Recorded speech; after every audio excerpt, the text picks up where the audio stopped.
नमस्कार दोस्तों, मैं शिवानी स्वागत करती हूँ आपका अपने YouTube चैनल पे। आज का जो हमारा वीडियो है पीपल टीवी से और इस वीडियो का टॉपिक है Pakistani uncle first visit India. तो देखते हैं इस वीडियो में क्या है, लेकिन वीडियो स्टार्ट करने से पहले मेरी आप लोगों से रिक्वेस्ट है, प्लीज वीडियो को लाइक और चैनल पे नए हैं तो चैनल को सब्सक्राइब भी कर दिया करें। बेल आइकन प्रेस कर दे तो और अच्छा है, जिससे हमारे आने वाली जो वीडियो होगी उसकी नोटिफिकेशन आप तक पहुंचेगी। तो स्टार्ट करते हैं वीडियो। आपने तो हिंदुस्तान में विज़िट किया, तुर्की भी विज़िट किया, बहुत से ममालिक विज़िट किए। अब आप ये बताएं, अब किस मतलब को कितनी देर आपने पहले हिंदुस्तान विज़िट किया था, कितने साल हो गए? देखिए, वो जब शेख रशीद था ना, अच्छा, तो उस दौर में उससे 5 साल पहले मैं गया था। उसके बाद आज से 15 साल पहले, 20 साल पहले, 20 साल पुरानी बात है। ठीक है। अब 20 साल पुराने आप वहाँ पे देखें, आपने विज़िट किया, वहाँ पे कैसी डेवलपमेंट थी और अब कैसी डेवलपमेंट? अब तो सुना मेट्रो जी मेरी बात बनी है, मेट्रो वहाँ बनी है। मुझे रिश्तेदार बता रहे हैं, कह रहे यार हमारे नीचे से मेट्रो गुजर गई और हमें पता ही नहीं कि सुरंग भी बन गई, पता ही नहीं चला मिट्टी के हम गई कहाँ, वो कैसे गई। वो किसी का घर नहीं तोड़ा, किसी को मार्केट नहीं तोड़ी, कुछ नहीं तोड़ा। उन्होंने चुप करके नीचे से सुरंग निकाली है और मिट्टी का पता नहीं चला कहाँ गई। क्या आपने अंकल जी इंडियन पॉलिटिक्स को भी ऐसे लड़ते देखा है या वो आवाम को फैसिलिटीज प्रोवाइड करते हैं? लड़ते तो हैं वो, मतलब वो पूरी दुनिया में हर चीज़ें होती हैं। लड़ते में सीटों पे पाकिस्तान और यहाँ तो यही है ना कि जो वजीर बन गया बस वो मालदार है। क्या वो काम भी करते हैं कि नहीं? काम देखो जी, पाकिस्तान और यहाँ की सियासत जो है ना वो एक ही है। अच्छा। वो बदमाशी MNA बनेगा, बदमाशी मिनिस्टर बनेगा। शरीफ आदमी तो मेरे जैसा बन ही नहीं सकता। 2013 में मैंने MNA का इलेक्शन लड़ा है। अच्छा। हाँ, एक NA 120 नवाज शरीफ के मुकाबले में। अच्छा। उसकी सज़ा मुझे क्या हुई? बिलाल यासीन आया, उसने दर्द करके मेरा सारा कुछ खाना ख़राब कर दिया। पीर मक्की में दुकान थी वो भी ख़त्म करा दी, कारोबार ख़त्म करा दिया, घर बिकवा दिया, सब कुछ करा दिया। शरीफ आदमी तो लड़ ही नहीं सकता इलेक्शन। मेरी बात हुई थी एक इंडियन से, मेरा दोस्त वहाँ पे रहता है, उसने कहा कि आप और हमारे दरमियान डेमोक्रेसी का ये फ़र्क है कि वहाँ पे सिटिंग CM के ख़िलाफ़ एक आम सा इंसान, आम मतलब कि मज़दूर था, वो उसके ख़िलाफ़ खड़ा हुआ है और वो जीत गया है। ये फ़र्क है यहाँ का और वहाँ का। ये चीज़ जो है। लेकिन अंकल जी एक आपने डिफरेंस हमें पिछली वीडियो में ये भी बताया कि वहाँ पे 300 यूनिट फ्री है और हमारे यहाँ पे 300 यूनिट तो फ्री है। 300 यूनिट फ्री है।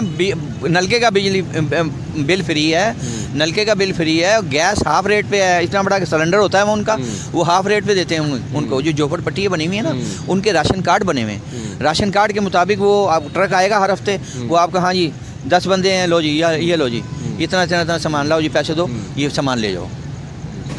खर्चे उनके हैं ही नहीं। देखो राशन उनको फ्री मिल रहा है यार। 5-10 रुपए किलो अगर चीनी और या चावल मिल रहे हैं तो ये को पैसे थोड़ी है, ये तो फ्री है।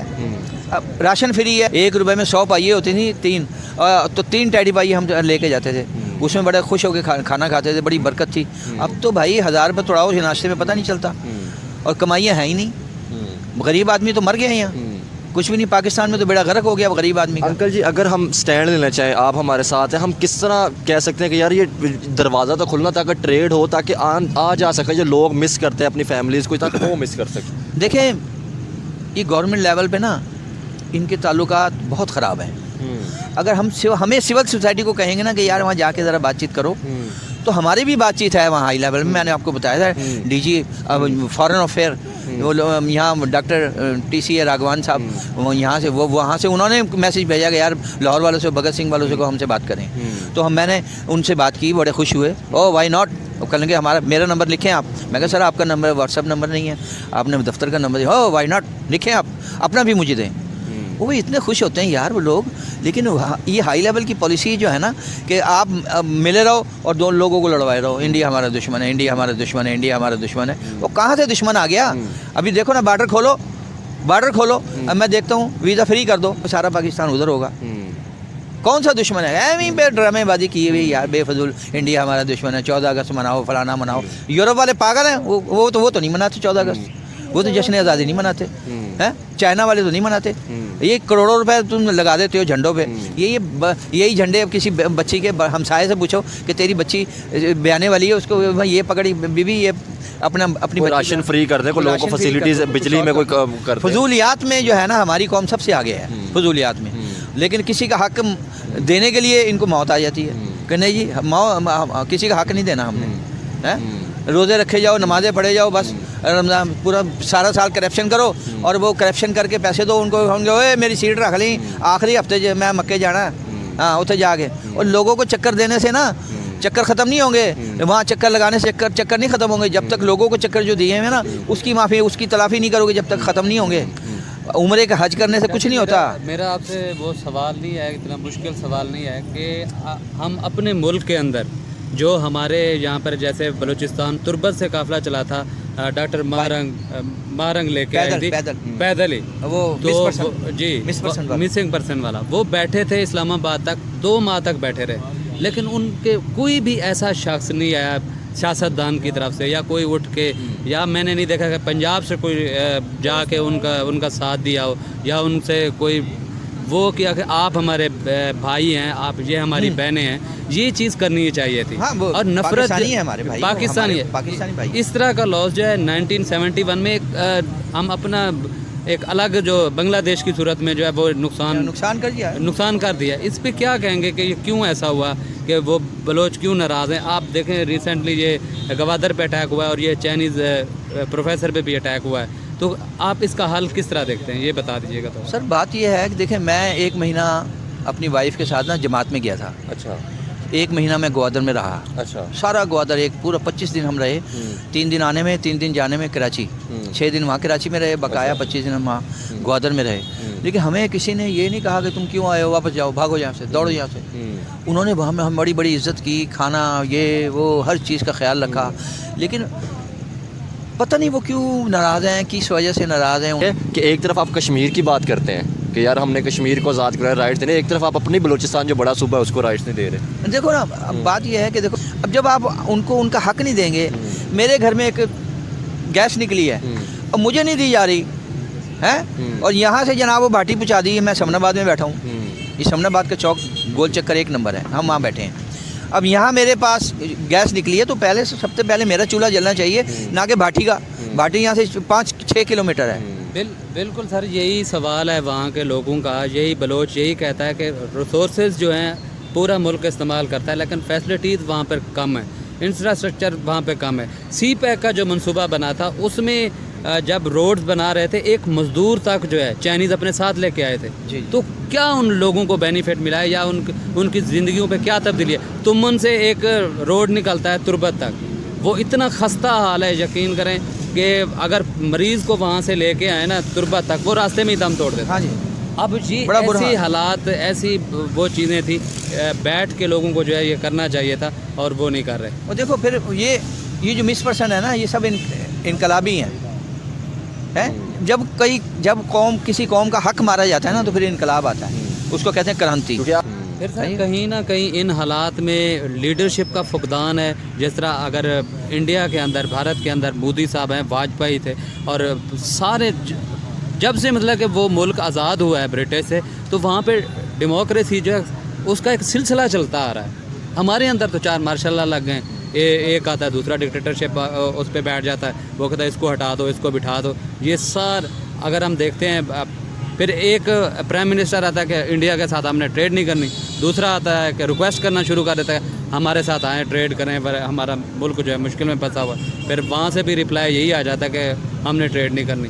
डॉक्टर जयशंकर का भी बयान आया था, सिंगापुर में वो इंटरव्यू दे रहे थे। देखिए ना, बात यह है कि नफ़रतों को ज़्यादा फैलाया जा रहा है, मोहब्बतों को कम किया जा रहा है। जनरल ज़िया साहब आए, अल्लाह जन्नत नसीब करे, बड़े अच्छे बेहतरीन माइंड के बंदे थे, सोशल माइंड के बंदे थे। वो इंडिया गए, दिल्ली एम्बेसी, पाकिस्तानी एम्बेसी, उन्होंने कहा 500 वीज़ा रोज़ाना तुमने इशू करना है। आप यकीन करें, लाहौर रेलवे स्टेशन पे इतना कारोबार था, इतना कारोबार, लोगों ने जायदादें बना ली इंडिया पाकिस्तान की फेरेबाजी में, कारोबार में लोगों ने जायदादें बना ली। वो दौर आज तक हमें नहीं भूलता यार। $5-5 हज़ार डॉलर हमने एक फेरे पे कमाए, 1 महीना रहे, वहाँ से वापस आ गए हैं। हिंदुस्तान के साथ ट्रेड करके 5-5 हज़ार डॉलर खुद कर रहे थे, हम खुद फेरेबाजी करते थे, खुद माल लाते थे, खुद बेचते थे। $5,000 हम महीने वो फेरे पे कमाते थे, वहाँ रहते थे। 1 महीना होटलों में बेहतरीन आयाशी फुल है जी, और फिर घूमते थे फिरते थे, रिश्तेदारों से कुछ तोहफे देते थे, तोहफ़ देते थे। हमारे जो रिश्तेदार हैं इंडिया में वो समझते थे ये बड़े को यार ये तो शेखों की तरह, जैसे शेखों की तरह इज़्ज़त करता है ना बंदा कि वो शेख आ गया बड़े मालदार है, उनके पाकिस्तानी आए हैं जी, वो हमारी बड़ी इज़्ज़त करते थे। वो पाकिस्तानी वहाँ से लोग आते थे, हम लोग या वो बेचारे हम वो यहाँ वहाँ से यहाँ आते थे तो हम उनकी भी इज़्ज़त करते थे। हाँ जी, वो 2-2 3-3 महीने रखते थे, वीज़ा बढ़वाते रहते थे, बढ़ते चलती रहो। लेकिन उस दौर में इतना कुछ नहीं था, इतनी नफ़रतें नहीं थी इंडिया पाकिस्तान की, और ये इंडिया पाकिस्तान की नफ़रतों को ख़त्म करना पड़ेगा। बिल्कुल करेंगे तो मसला हल होगा, वरना पाकिस्तान तरक्की नहीं कर सकता। मैंने पहले भी इंटरव्यू में कहा था। आप देखें अंकल जी, अगर हम हिंदुओं की यहाँ पे बात करें या सिखों की बात करें तो क्या हमने उनको राइट्स दिए, क्या हमने उनको किया? आप देखें, कोई आप बता दें यहाँ पे हमने उनके प्रॉपर तौर पे मजहबी जो प्लेसेस हैं हमने उनको डिमोलिश किया। कि आपको नहीं लगता जैसे आप हिंदुस्तान जाते थे, आपने खुद बताया कि वहाँ पे हिंदू मुस्लिम इकट्ठे रह रहे हैं, तो फिर अंकल जी यहाँ पे क्या इशू है फिर? यार नफ़रतें फैलाई जा रही हैं ना, फैलाई जा रही हैं। वो शिया काफिर कह रहा है, वो उसको काफिर कह रहा है, वो शिया सुन्नी को काफिर कह रहा है, उसको काफिर कह रहा है। हाँ जी, वो ऊपर से पैसे आ रहे हैं उसको भी दे रहे हैं, उसको लड़ो आपस में, मरो मरो मरो। हमें पैसे चाहिए, हम एक दूसरे को भाई मार रहा है, पैसे दे रहा, हम लड़ाई शुरू कर देते हैं। हमें दिमाग से सोचना पड़ेगा कि हमें कौन लड़वा रहा है, ऐसे ही है, हमें पाकिस्तान को नुकसान कौन पहुंचा रहा है। हमें सोचना पड़ेगा, देखना पड़ेगा कि ये हमें दाना डाल के खुद लड़वा रहे हैं, समझे ना। इंडिया में ऐसा नहीं है, इंडिया में ऐसा नहीं। देखो मोदी जी कुछ भी हैं, लेकिन उस बंदे ने अपने मुल्क को वो आसमान पे ले गया, वो ऐसे ही है, चांद पे ले गया वो। हम यहाँ चांद सिर्फ दूरबीनों से देख रहे हैं, वो वहाँ पहुँच भी गए। आप मुझे ये बताएं, जैसे बहुत से लोग कहते हैं कि मोदी साहब खिलाफ है, तो अगर मोदी साहब खिलाफ होते तो अंकल जी वो पाकिस्तान आते? देखिए वो अपने पॉलिटिकल दोर मतलब नुकसान में डाल के बगैर इजाज़त के, बगैर पासपोर्ट के गुजर रहे थे। वो कहने के मैं गुजर रहा था, अफगानिस्तान गया था तो नवाज शरीफ ने मुझे दावत दी, मैं उतर के हेलीकॉप्टर में बैठा, वहाँ आ गया और खाना खा के गए। एक तरफ से वो अपना सियासी कैरियर दाव पे लगा के आए थे, एक ऐसी कंट्री के अंदर, जी हाँ। मतलब कि वहाँ पे भी इस तरह के दुश्मन मुल्क है ना, तो वो दाव पे लगा के फिर भी आए। फिर भी देखो ना कितना बड़ा रिस्क लिया उन्होंने। वो कहते हैं कि ये हमारे दुश्मन है। कैसे दुश्मन है यार? प्राइम मिनिस्टर 1.5 अरब आबादी का प्राइम मिनिस्टर है जी, यूएनओ में जाता है तो सारे दुनिया खड़ी हो जाती है। कोई मुल्क है 4 लाख की आबादी है, कोई 2 लाख की आबादी है, कोई 1 लाख की आबादी है जी। वो 1.5 अरब की आबादी का वज़ीर आज़म, मैं सलूट करता हूँ उस बंदे को यार। अपने मुल्क को यूँ ले गया, करेंसी ने यूँ करके डिमोलिश किया, ख़त्म, करेंसी चेंज कर, ऑनलाइन सिस्टम कर दिया, सारी सब कुछ चेंज कर दो, हर चीज़ सारा निज़ाम। इंडियन मेरे दोस्त हैं, वो जब भी उनसे बात होती है वो कहते हैं कभी हमने कैश रखा ही नहीं, वो सारा डिजिटल निज़ाम है। देखो जहाँ चले जाएं वो डिजिटल करेंसी चलती है। सो फ्रेंड, ये थी आज की वीडियो। ये जो अंकल जी हैं, ये इंडिया इन्होंने विजिट किया था, वो भी आज से 15 से 20 साल पहले करीब बता रहे हैं उन्होंने विजिट किया था। किसी भी देश को बदलने के लिए 1 साल 2 साल बहुत होते हैं, और अंकल जी तो 15 से 20 साल पहले की बात कर रहे हैं। मुझे लगता है इमेजिन भी नहीं कर पाएंगे कि भारत कितना ज्यादा बदल चुका है, नया भारत है। और जिस तरह से बात की मेट्रो ट्रेन की, तो मेट्रो ट्रेन आ चुकी है, तो ऐसी बहुत सी सारी सुविधाएं हो चुकी हैं भारत में। मेट्रो ट्रेन, वंदे भारत, और टनल के नीचे से रोड, और जो रेलवे का जो है वो तो बहुत ही अच्छा हो चुका है, सुविधाएं हमारे यहाँ। लेकिन भारत में कोई आए और तारीफ ना करे भारत की, ऐसा हो ही नहीं सकता, क्योंकि देश हमारा देश ही ऐसा है।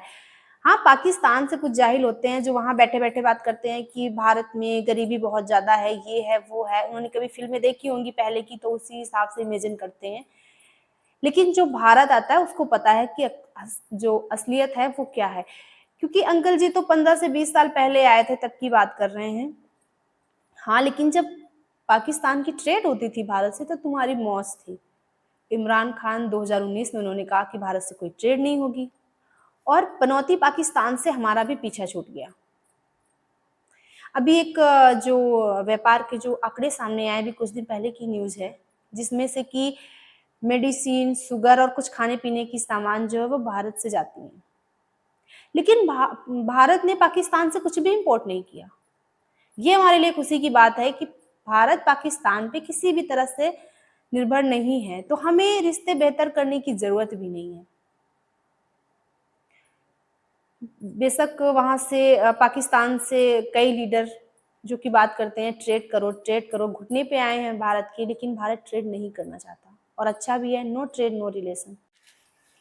और अंकल जी ने जिस तरह से बात की कि जो दुश्मनी की बात करते हैं पाकिस्तानी, कि भारत हमारा दुश्मन है, भारत हमारा दुश्मन है, लेकिन अगर बॉर्डर खोल दिए जाएं, वीजा दे दिए जाएं, तो पाकिस्तानी वही नजर आएंगे, यानी कि भारत में। तो ये बात तो हमें भी पता है कि अंदर से इनकी इच्छा यही है, क्योंकि इन भिखमंगों को वहां कुछ मिल नहीं रहा है। लेकिन अगर ये पाकिस्तानी भारत आ जाएं तो हम बर्बाद हो जाएंगे, क्योंकि इन जाहिलों के लिए पाकिस्तान ही सही जगह है।